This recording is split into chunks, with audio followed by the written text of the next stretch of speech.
When you imagine your sequential movement towards any goal, any big, sophisticated project, what do you see? If you're anything like me, you imagined that progressing towards some worthy ideal involved many different steps. You'd have to do this and that, you'd have to reach out to this person. It'd be very complicated. You have to study these books. What I've come to realize is that even the most complicated goals only have a handful of actions that you need to take. And I came to this realization because of running. This is a video about how any goal in your life can be achieved by repeating the same 5 actions over and over again. Welcome to the vlog. I had a realization the other day about my running program and how it relates to making a movie, and really how it relates to any project you pursue in general. When I first started working on this feature-length film project, I thought that making a movie would be very complicated and very exciting. But what I came to realize is that making a movie was not a million different things. It was just a couple of actions repeated over and over. Ultimately, I came to this realization because I'm in the thick of a marathon prep. And if you're deep into the running community, you're deep into training and following some sort of programming for marathon training, you realize how complicated it can get. There's many different kinds of workouts. There's something called a tempo run. There's something called a lactate threshold run. There's even a type of run called a fartlek, which is just Swedish for speed play.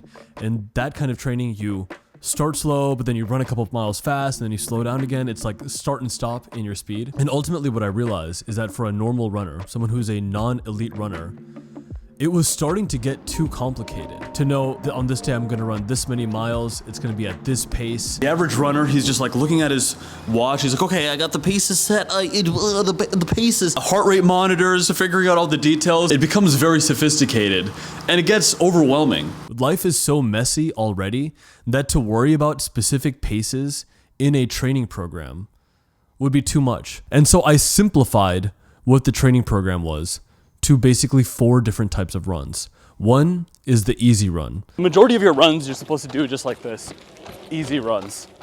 You're just sort of not out of breath. My heart rate is 140, which is crazy because I'm running at an 8-minute per mile pace right now. That's when you go out, you let your heart rate stay low.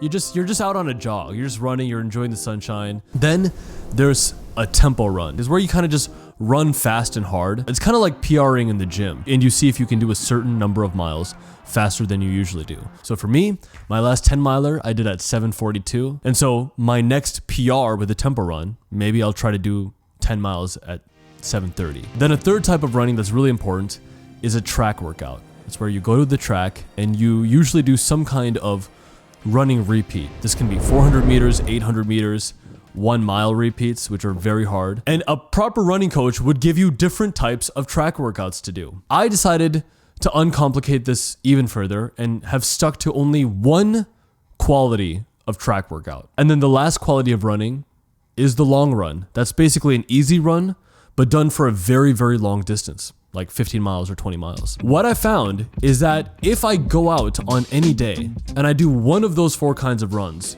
easy runs, long runs, tempo runs, and track workouts, I will get faster. In February, my marathon time was 4 hours and 3 minutes. Just 2.5 months later, to be on track for a sub 3:30, it just goes to show how far simplicity can take you. Now, this was a very long example in the context of running, but I realize it applies to anything. I thought making a movie would be so complicated and so glamorous, but the truth is 90% of making a movie is pre-production. It's just hours and hours of planning. And it looks, making a movie, it actually looks like this moment right here. Yeah, totally. In fact, like by the time you get around to shooting it, it's almost like done. Yeah, by the time you shoot it, like you're moving downstream. You want to be aesthetic? There's probably 4 or 5 actions you need to take.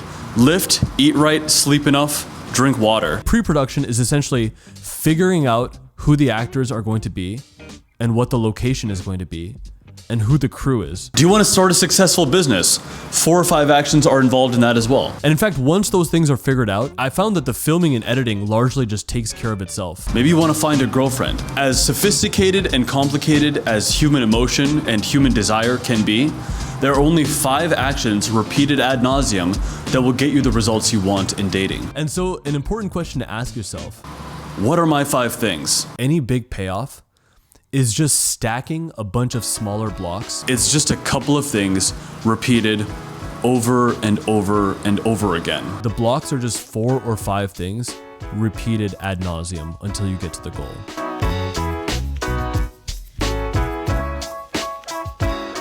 This has been another episode of the Captain Sinbad Making a Movie vlog. Consider subscribing for more, following me on Instagram for more behind the scenes content. I have a second channel that I just launched called Sinbad Trains. You can also find it in the description box below. That being said, for those of us who are willing to do our 5 things, day in and day out, to us I say, greatness is coming.